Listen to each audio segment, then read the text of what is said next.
लोणंद येथे शिवजयंती निमित्त प्रसिद्ध व्याख्याते प्रदीपदादा सोळंके यांचे व्याख्यान संपन्न। लोणंद शहरातील मराठा समाज मंडळ वतीने फेब्रुवारी 19 रोजी सायंकाळी भव्य सार्वजनिक शिवजयंती सोहळ्यानिमित्त शाही मिरवणूक सोहळा व शिवचरित्र शोध आणि बोध व्याख्याते प्रदीपदादा सोळंके यांचे व्याख्यान संपन्न झाले। याप्रसंगी कार्यक्रमाचे अध्यक्ष नगराध्यक्ष मधुमती गालिंदे, लोणंद प्रमुख उपस्थिती पोलीस ठाण्याचे सहाय्यक पोलीस निरीक्षक शिवाजीराव जायपत्रे हे उपस्थित होते। कार्यक्रमास मराठा समाज मंडळाचे पदाधिकारी, कार्यकर्ते, कमिटी मेंबर, सर्व सभासद, नगरसेवक, नगरसेविका, विविध पक्षाचे पदाधिकारी, कार्यकर्ते, ग्रामस्थ बहुसंख्येने उपस्थित होते।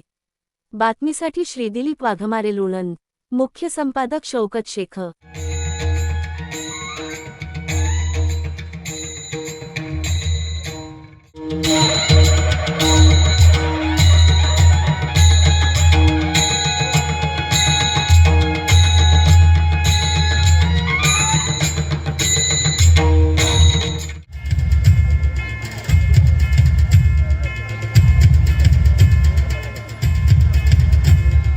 सर्व मान्यवरांचे यांना त्रिवार मानाचा मुजरा करून या ठिकाणी सर्वांना प्रथम शुभेच्छा या ठिकाणी देतो।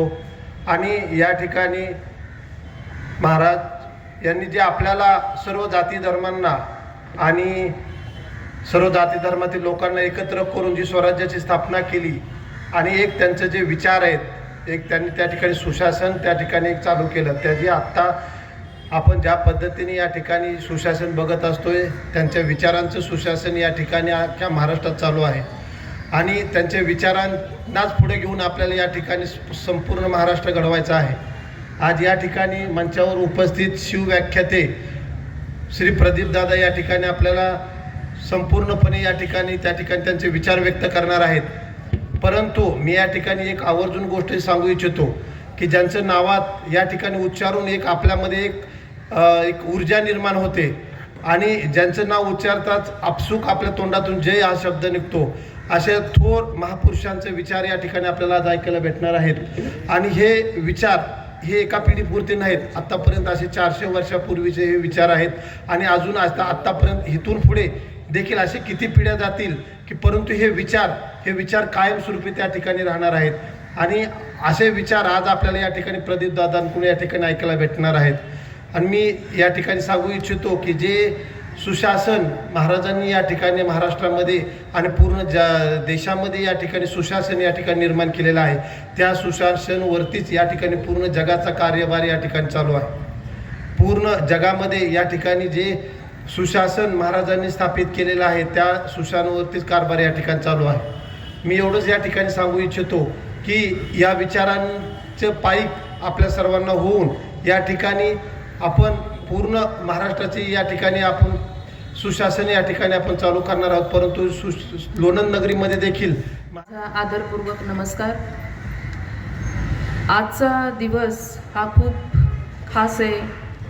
आज आपल्या देशाचा राजा असं म्हटलं तरी वावगं ठरणार नाही, संपूर्ण भारत देशाचे जगाचे राजे शिवछत्रपती यांच्या जयंतीचा आज दिवस आहे।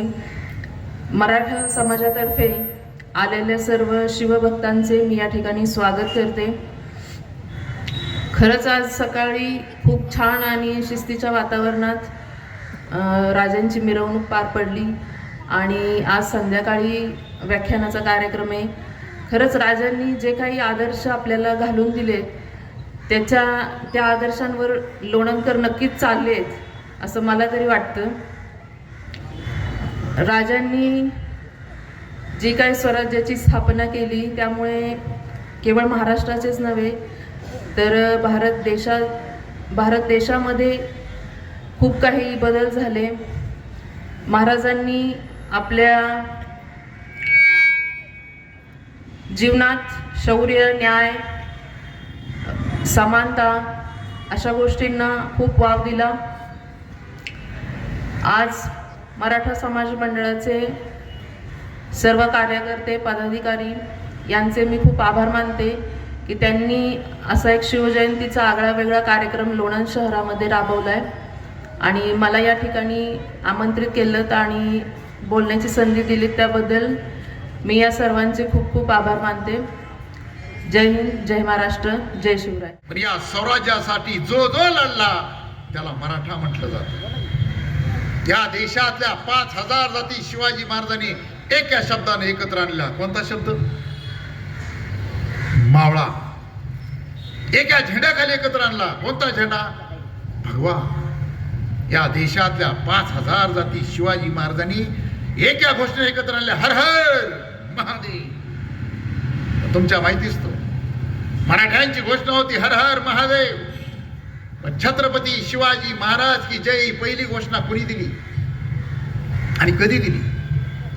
शिवाजी महाराजांच्या मृत्यूनंतर, संभाजी राजाची हत्या झाल्यानंतर, राजारामाच्या मृत्यूनंतर हे मराठ्याचं राज्य, या मावळ्याचं राज्य कोण वाचवणार? औरंगजेबाकडं प्रश्नाला वाटलं येऊ बुडवतो. आणि एक महिला शिवाजी महाराजाची सून, राजारामाची पत्नी, यांनी राज्यकारभार हातात घेतला, घोड्यावर मान टाकली आणि औरंगजेब परेशान झाला. 1 वर्षात मराठ्याचं राज्य मातीत घालणं म्हणला. 18 पगड जातीनं असा संघर्ष केला की अफजल खान मराठ्याचं राज्य मातीत घालायचं जाऊ द्या, त्याला महाराष्ट्रामध्ये मरावं लागलं, आमच्या खुलताबादला दफन करावं लागलं. ही मावळ्यांची ताकद आहे. बांधतो का नाही? शिवाजी महाराजांनी एका तरी किल्ल्यावर स्वतःच नाव टाकले का? सांगा कुठं नाव दिसलं तुम्हाला? डोळे फोडू फोडू लोकांनी तपासून बघितलं, कुठंच नाही.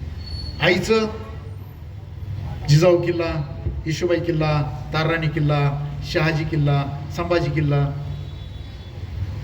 उलट कुणीतरी महिला वरून उतरली, दरवाजा बंद झाल्यावर तिची आठवण म्हणून तिला नाव केलं काय?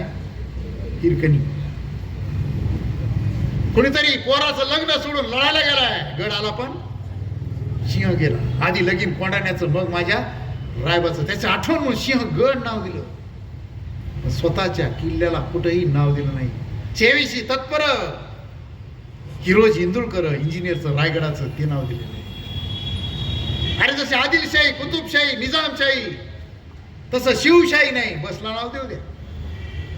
शिवाजी महाराजांना शिवशाही नाव देऊ शकत नव्हते. आम्हालाच पाहिजे लावून घेतो आजकाल अमुक अमुक. शिवाजी महाराजांचं राज्य शिवशाही नव्हतं, तो स्वराज्य होतं, जनतेचं राज्य होतं. म्हणून ते राज्य आपल्याला वाटतं. म्हणून लोकशाहीमध्ये आपण शिवाजी महाराजांची जयंती करतो. बांधवांना अनेक राजे होते, जसं जयपूर आहे, बिकानेर आहे, तंजावर आहे, म्हैसूर आहे. या राजाला स्वतःची पदी सुद्धा नव्हती. सुलतान त्यांना पदी द्यायची राजा, मग हे स्वतःला राजा म्हणायचे. मांडलिक होते. या देशामध्ये राज्याभिषेक करून राजा होणारा पहिला राजा छत्रपती शिवाजी महाराज. टाळ्यांचा कडकडाट झाला पाहिजे. बाप राजा नसताना ते या रयतेच्या सर्व धर्म 18 पगड जाती मित्र येथे स्वराज्याचे पिलर झाले आणि म्हणून स्वराज्य उभं राहिलं. म्हणून माझी विनंती आहे की असं राज्य आपण समजून घेतलं पाहिजे. अजून एक तुम्हाला विनंती करणार आहे, शिवाजी महाराज किती कर्तबगार आहे. 1-2 उदाहरण देऊन मी थांबणार. मला सांगा, शिवाजी महाराजांचा तुमच्या लोणंदपासून सगळ्यात दूर किल्ला कोणता? उंची मोजायची असेल तर काहीच नाही, त्या समाजातल्या महिलांची प्रगती मोजा आणि त्याच्यावर समाजाची उंची ठरवा. हे साधा गुरुमंत्र आहे. म्हणून महिलांचा आदर शिवाजी महाराज केला. न्यायव्यवस्था, राजाचा कोणीतरी पाटील महिलेवर अन्याय केला, हातपाय जोडून टाकले, जीवन ठेवला, मारला नाही. कुणी भेटा गेलं पाहिजे. काय झालं? पाटील बाईकडे वाकडं बघितलं, हात गेले, पाय गेले. अरे बाबू नको रे बाबा. सकुजी गायकवाड स्वतःचा स्वैर आहे, पाहुणा आहे.